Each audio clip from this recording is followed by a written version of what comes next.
Eroi bellini, eroine belline che avete cliccato su già siete i miei eroi, perché addirittura volete sapere delle cose su questa partita. E ho trovato degli screenshot che vi devo far vedere. Una partita tremenda che segna proprio la stagione. Ma quante volte dobbiamo ripetere sempre le stesse cose? Cerchiamo di dire qualcosa di diverso. Cominciamo.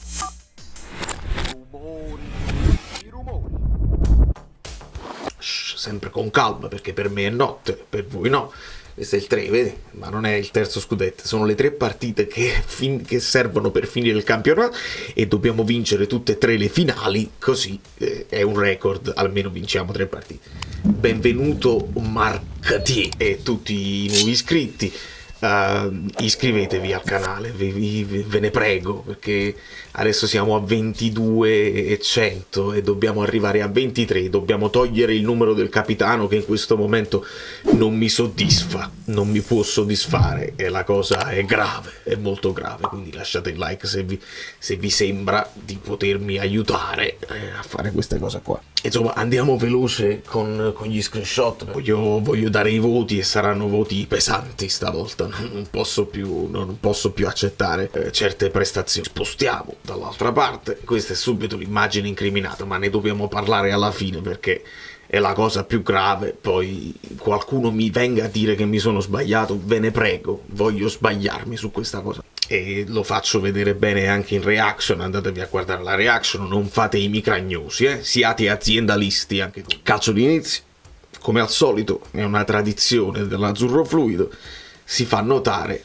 in rosso questa volta, vabbè. Eh sì, perché è un'azione difensiva, la mezzala che deve bloccare il primo pressing, perché Rachmani stoppa e Ostigard lancia. Pochissime cose capitano nel primo tempo. Una delle cose che capita è che Olivera viene messo perché ti deve garantire un po' di fisicità e un po' più di fase difensiva, male in fase difensiva, lascia giocatori prenderli in velocità, insomma riescono a crossare, e in questo caso il cross all'indietro che ci crea sempre difficoltà, marcature molto larghe. Lucca andrà al tiro, verrà respinto da Rachmani e poi ci sarà anche un'occasione di Samardzic che la tira alta. Già cominciamo male, e poi andiamo già nel secondo tempo, perché non è successo niente a parte quella svirgolettata che fa Lindstrom, e su un tentativo di dribbling di Lindstrom che fa dritto e l'avversario si mette davanti, però l'avversario si mette davanti, recupera il pallone e la dà a Cajuste, che da qui fa partire un buon sinistro che viene bloccato. Onestamente, partita onesta di Cajuste. C'è un momento in cui si dimentica il pallone, non è sempre precisissimo con i piedi, però fa una partita dignitosa, va al tiro, un altro tiro viene bloccato, niente di fantasmagorico, però la sua partita l'ha fatta, secondo me. La cosa più bella di Politano è quando non si incaponisce nell'andare sempre sul sinistro e fare la cosa prevedibile, ma va con il destro, e col destro spesso riesce anche a mettere dei cross morbidi che arrivano a destinazione. In questo caso il cross è perfetto ed è Osimhen che fa un bellissimo movimento, si inserisce proprio in mezzo ai due centrali, stacca di testa con grande scelta di tempo, palo gol, perfetto. Dopodiché ci sono quei 2 cambi che fa Cannavaro. Il Napoli si abbassa tremendamente e avrà l'occasione poi con Osimhen che sarà in fuorigioco, ma è un contropiede lanciato da Lobotka che fa lo scatto fino in fondo. Ma poi il Napoli si è abbassato tantissimo e qualcosa la concediamo. In questo caso il tiro di Davis non c'è un po' centrale, però si abbassa bene Meret e fa una buona parata. Poi vediamo il voto che do a Meret, perché sennò qua finiva a 1001 notte. Questa fa parte di quelle cose che non escono negli highlights. Qua il Napoli stava uscendo bene con un paio di scambi,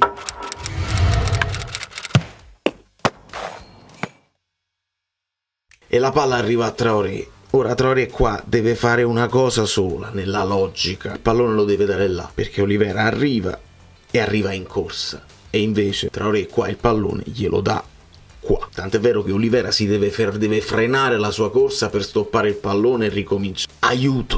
Aiuto è un problema che non hai tecnica. Certo che hai tecnica, ma bisogna che l'allenatore te lo dice che devi fare il passaggio sulla corsa e non sui piedi, altrimenti hai perso 5 tempi di gioco. E dai, questo non è il momento del fuorigioco, perché qua non gliela passa ancora a Lobotka, anzi Lobotka temporeggia perché vede che Osimhen fa questo zig zag, va avanti poi indietro, va avanti poi indietro, insomma va in fuorigioco più volte, rientra dal fuorigioco al momento del passaggio di Lobotka che fa una bella serpentina e arriva fino in questa zona qui, poi sarà di pochi centimetri in fuorigioco, ma in fuorigioco perché è una delle problematiche che Osimhen ha. Qua la cosa più bella che fa Di Lorenzo, che fa il capitano, fa un bel passaggio ad effetto a rientrare verso il campo. Osimhen in questo caso scatta bene, si troverà troppo vicino al primo palo, troppo vicino al portiere, colpirà il portiere sul petto praticamente, però un bel passaggio di Lorenzo qua, diciamolo.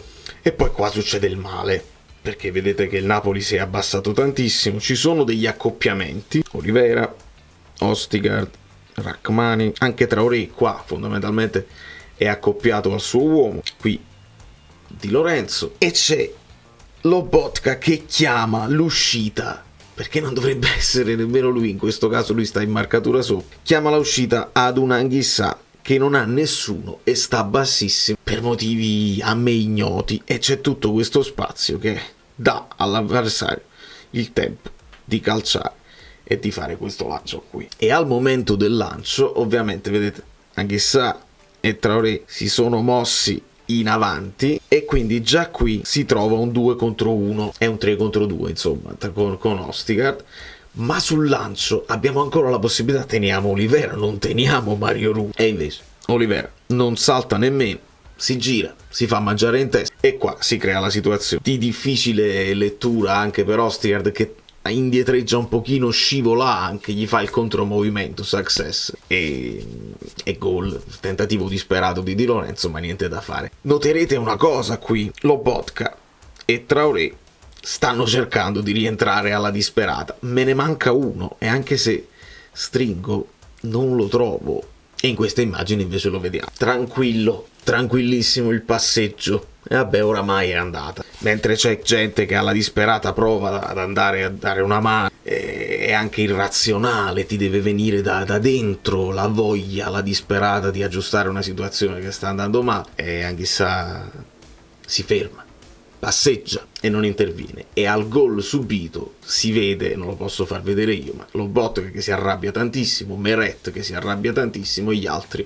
rassegnati. Nel finale di partita vediamo un Osimhen molto molto avvilito, che parla tra sé e sé, si lamenta, insomma, non so se si lamenta coi compagni, non penso si possa lamentare con se stesso, perché Osimhen la partita l'ha fatta e Osimhen ci mancherà tantissimo. Attenzione a come lo sostituiamo, perché sarà veramente difficile trovare uno così, con tutte le sue problematiche. Ma dobbiamo pensare di sostituire anche Anghissà? È una domanda legittima, perché Anghissà che decide di fare la partita e di farla al 100%, non chiedo nemmeno il 150, Anghissà al 70% basta e avanti. Se decide di farlo, benissimo, ma se decide di non farlo andrà in qualche altra squadra dove troverà nuovi stimoli, nuove motivazioni e farà vedere che grande centrocampista che è. Ma se resta a noi, meglio Cajuste, mi dispiace. Immagini particolari qua di Lindstrom che cerca di tirare su il capitano, sembra pure che magari c'hai un punto nero, non lo so che di cosa si sta, perché è molto amorevole Lindstrom, un bravissimo ragazzo anche lui, ma nello specifico non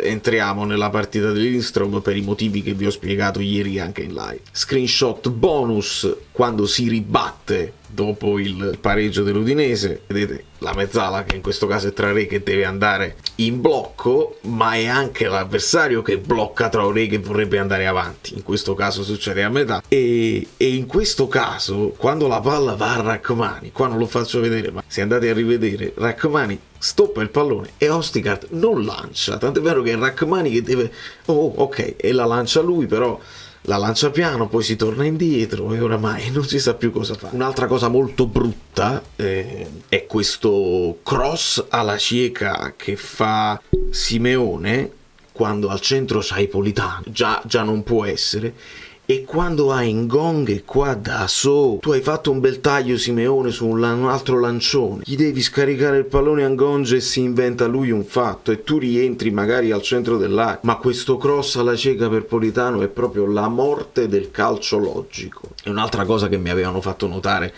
dei commenti anche nella live, dice a un certo punto il portiere prende il pallone con le mani, nessuno protesta. Succede al 24esimo, c'è questo tentativo di triangolo di Lorenzo che cede a Politano, come al solito poi Di Lorenzo si butta dentro ma si ferma, non continua la corsa con grande convinzione. Il passaggio di ritorno di Politano è un po' troppo lungo, ma è un passaggio che si fermerà sulla linea e nessuno andrà in pressing. Questa è la cosa grave. Tant'è vero che il difensore accompagna il pallone aspettando che uscisse, il pallone non esce e dice al portiere: lo puoi prendere tranquillamente con le mani perché io non l'ho toccato. Poi dopo, quando il portiere prenderà possesso del pallone, Osimhen gli andrà incontro per costringerlo a prenderlo con le mani. Ma non c'è nessuno che ha pressato qua il gioco. Dove sta il primo pressing? Il recupero pallone alto, subito aggredire gli avversari, tutta una serie di cose che in teoria il Napoli ci ha fatto anche vedere con Calzona senza tornare a Spalletti, e poi abbiamo smesso di farlo. Dov'è? Quindi quei video che io faccio per Leao li devo cominciare a fare pure per Anghissà. È solo onestà. Poi i video me li bloccano, come mi hanno bloccato lo spottino di ieri su Conte, ho dovuto cancellarlo perché l'Inter ha reclamato le immagini.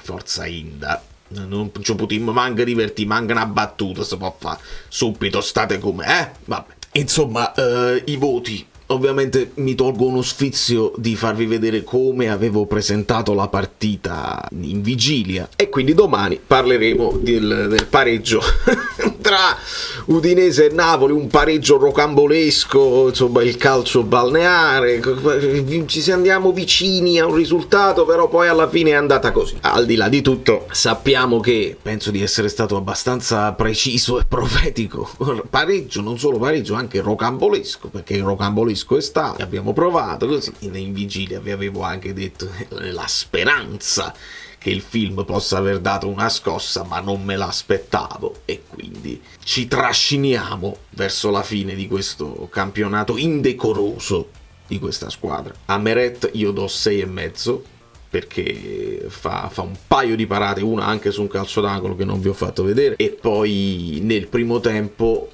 azzarda il dribbling sul pressing avversario e gli riesce anche bene.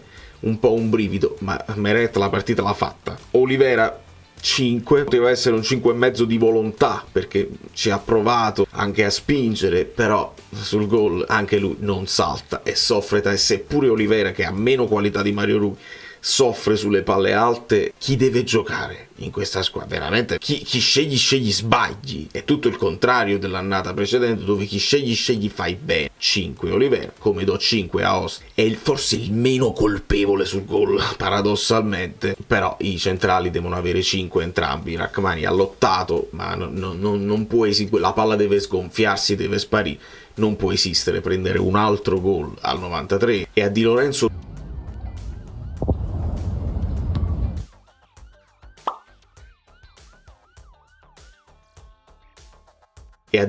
do 2 in pagella, 2, perché è simbolico, perché il capitano vale un po' per tutti. Se la squadra non reagisce è anche colpa del capitano, come si dice per gli allenatori devono dare le motivazioni, gli allenatori devono farsi ascoltare, farsi seguire. Il capitano è parte di questo gruppo che deve portare a un cambiamento, a una reazione. Questa reazione non c'è, anzi, e quindi oggi il capitano si prende 2, quella scena non riesco a sopportare, e mi riferisco a questa qui, dove poco prima, insomma, del calcio di punizione che porterà al fallo laterale, che porterà al gol, Lorenzo parla con Success, gli dice tutto a posto, fa così col pollice. No, non può essere, anche se non è come nella mia reaction che ti stai occupando della sua incolumità, vai a tenere sotto pressione i tuoi compagni e non pensare a parlare con gli avversari, perché non esiste proprio. Siamo veramente oltre la frutta. Do 3 ad Anghissà, assolutamente impalpabile, lento, non reagisce, a volte pare che possa reagire, non lo fa, lo avete visto negli screenshot, non voglio aggiungere altro. 6,5 Lobotka, perché in teoria aveva fatto un assist che avrebbe chiuso la partita da 6 per Lobotka, poche sbavature, qualcuna la conferma, e Cajuste avrebbe la palma del migliore in campo per quello che ci ha fatto vedere prima della sostituzione. Ovviamente il migliore in campo resta Osimhen. Cajuste do 6, un voto onesto per un giocatore onesto che non ha un grandissimo talento, non ha grandissima qualità, però fa la sua partita. Ci può stare come comprimario, ma serve un titolare, a meno che non gli costruisci una squadra intorno con un altro modulo. Da mezzala Cajuste secondo me non rende, forse a 2 nel centrocampo, a 2 potrebbe essere meglio, ma è poco. Ci ha messo volontà, ma è poco. 6 a Politano, autore dell'assist. Le triangolazioni con Di Lorenzo, con Anghissà non funzionano praticamente mai veramente pericoloso, però c'è l'assist. E 7 ad Osimhen, che comunque ci mette il piede, che a volte va in pressing solitario, e se non fosse per lui chissà dove sarebbe. E do 5,5 a Lindstrom, senza bocciarlo e senza esaltarlo. Si è vista la voglia di fare anche un minimo di aiuto difensivo, però tanto fumo, pochissimo arrosto, non passaggi illuminanti, non dribbling fulminanti. Spesso è andato dritto, spesso è andato a sbattere. Prendercela con Lindstrom mi sembra esagerato, però bisogna ragionarci per l'anno prossimo. All'arbitro mi sento di dare 6, non penso che abbia influito sulla partita. 0 cartellini gialli né da una parte né dall'altra, c'erano un paio di falli che potevano essere da giallo, l'arbitro ha deciso, perché era una partita estiva, non c'era bisogno, non era stata nemmeno una partita cattiva, e quindi ti dà il generale di come è andata questa partita. Non capisco perché Calzona mi toglie Cajuste per mettere Traoré. Avresti potuto togliere Anghissà e mettere Traoré, spostando Cajuste qua sulla destra, invece no, mi hai tolto Cajuste e hai messo Traoré, non è cambiato nulla. E poi al posto di Lindstrom entra Ngong sulla sinistra, sembra entrare bene ma c'è pochissimo tempo, e nel finale si fa male Osimhen, da capire l'entità dell'infortunio, ed entra Simeone, che anche insomma ci ha messo un pochino di garra difensiva, però c'è quella cosa finale, non si danno voti a questi qua. Senza andare nello specifico della classifica, che sarebbe veramente deprimente da guardare, non la voglio guardare, non voglio sentire ma forse se la Fiorentina vince andiamo, non voglio sentire niente di tutto questo. La cosa più banale, la classifica dei marcatori dell'anno scorso. Osimhen chiude con 26 gol e 4 assist, Kvara 12 gol e 10 assist, il terzo Elmas con 6 gol e 3 assist, poi Simeone, Zielinski 3 gol, 8 assist, poi Politano, eccetera eccetera. Quest'anno Osimhen 15 gol e 3 assist, Kvara 10 gol, è riuscito comunque a farli, e 6 assist. Poi c'è Politano con 8 gol e 6 assist, che ha un pochino migliorato il suo score rispetto all'anno scorso, ma Elmas dov'è? Tu il terzo marcatore della stagione non lo hai mai considerato e lo hai lasciato andare via così senza sostituirlo con nessuno, è follia assoluta, pur essendo stato venduto a gennaio in fretta, anzi a dicembre in fretta e furia. Comunque qui con 2 gol, e ricordiamo il gol pure con l'Atalanta che fu decisivo. Insomma, non voglio essere ridondante e ripetere tutti gli errori fatti, non è il caso e non serve a nessuno. Spero quindi di avervi fatto vedere qualcosina in più che magari vi siete persi nel nervosismo della giornata di ieri, del post partita, e se avete notato anche voi queste piccole cose, il like adesso lo potete lasciare, non vi preoccupate. E mi facevano ricordare quello che abbiamo detto, il famigerato post partita di Napoli-Verona, quando io dissi: noi se arriviamo quinti dobbiamo esultare, c'è un posto disponibile quando tornano le 3 sorelle in pompa magna, e ci risiamo. Ed era una risposta che mi venne alla domanda sul prossimo allenatore, sul post Gattuso. E io vi dissi: se arriva Allegri, se arriva Spalletti, se arriva Juric, non mi interessa, il Napoli deve fare così. E purtroppo è molto attuale. La parentesi Spalletti si è chiusa e non abbiamo fatto tesoro di quello che ci voleva insegnare Spalletti. E purtroppo siamo punto e a capo dopo la stagione brutta di Ancelotti-Gattuso. Gattuso fece un salto in avanti che da settimi ci portò quinti, altro salto in avanti, Spalletti ci portò terzi, e poi abbiamo vinto, abbiamo fatto un altro salto. Se adesso dobbiamo ricominciare da decimi o da noni, signori, a meno di grandi exploit, di indovini l'allenatore, indovini tutti gli acquisti senza fare errori, spendendo anche tanto e non pensando solamente al controllo degli ingaggi, tu da decimo puoi arrivare settimo, puoi arrivare sesto, ma la Champions, se le altre squadre si comportano, fanno il minimo sindacale, la Champions te la sogni. Ci ragioni De Laurentiis e ci faccia sapere cosa ha intenzione di fare con questa squadra. Poi chi sarà l'allenatore è quasi marginale se la società non decide di fare un salto in avanti di mentalità, di dichiarazioni, di intenti, perché alla fine il minimo comune dei nomi padrone è sempre lui.